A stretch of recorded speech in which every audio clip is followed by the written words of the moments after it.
outside, there were some steps going up on the outside of the building, led up on the top. So they got him up those steps, got him up on the top. They said, well, how are we going to get him down this way? There's a roof up here. You know what they did? I don't know where they got a hammer. I don't know where they got a saw. I don't know where they got, but you know what they did? They made a big hole in the roof.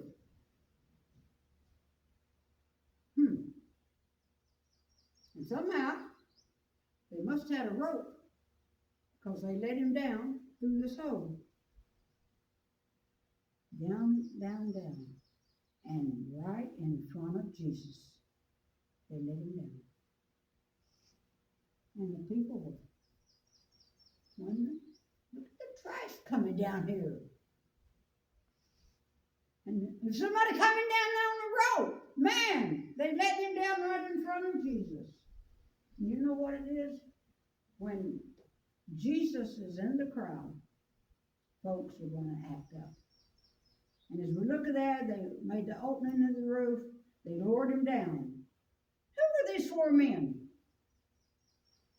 Joe, you know who these four men were? Don't tell us, does it? What were their names? Don't tell us, does it? Why was this man crippled? Doesn't tell us. But all I know, they faced some obstacles when they got there. There was a press. The press, there's so many people. They couldn't get in the door. So many people. And so we gotta climb this ladder, climb these steps or whatever, and get up on the top of this building and break up the roof. And next thing we gotta do, when we get that hole made up there, we gotta let him down in front of the preacher. See what the preacher's gonna do for this man. These four friends had a lot of faith, because they had heard about the man in chapter 1 getting healed from the leprosy. And if Jesus could heal a man from leprosy, surely he can do something for this guy. And that's what happened.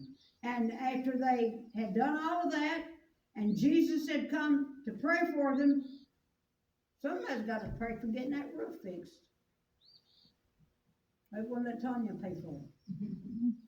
Did she tear it up? No. I imagine these same four men that tore it up had to replace it and repair it. And they may have been a little embarrassed, I don't know. But anyway, this could have been Peter's house. We're not told, but it might have been Peter's house. But these four men were willing to do what it took to get their friend to Jesus Christ. You know, we should be like that today. We know people are not saved. We know people, maybe our next door neighbor is not saved. Somebody down the street across the road is not saved. We should make an effort to witness to them about Jesus Christ and share with them the gospel and say, you know, Jesus can meet your need. He can save you. He can forgive you.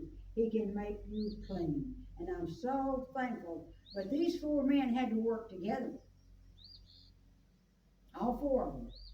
They had to move to the same time.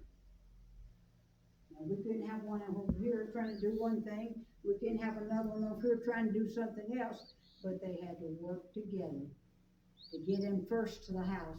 They had to work together, get him up the stairs. They had to work together, let him down in front of Jesus Christ. Working together. And I'm so thankful that we can work together. You know, I love stories about people who've overcome obstacles in life. And as I was reading, one guy by the name of Jimmy Fulton, he was run over by a car at 3 years of age. Crushed his hips, broke his ribs, fractured his skull, fractured his legs, and the doctors didn't think he'd ever live. His parents didn't think he was going to live. But he wouldn't give up. Later on, they took him to the doctor, they took him to the hospital, they took him here, they took him there for treatment, for treatment, for treatment. And finally, later in life, he ran the half-mile race in 2 minutes, being so broke up and so crippled. but he didn't give up. We cannot give up, people. Another guy by the name of Mr. Davis was paralyzed by polio. Remember, polio used to be a rampant thing before the polio vaccine came out. And when he was 9 years old, he was struck with polio. He said, you know, I want to be a high jumper. That was his desire from a little boy. I want to be a high jumper. So he did not give up, even though he had polio. And finally he became the Olympic high jump champion of 1952. He didn't give up. Next person I was reading about, Shelley Mann. She was paralyzed by polio also when she was 5 years old. And she refused to give up. She said, I'm kind of paralyzed, but I'm not going to give up. She practiced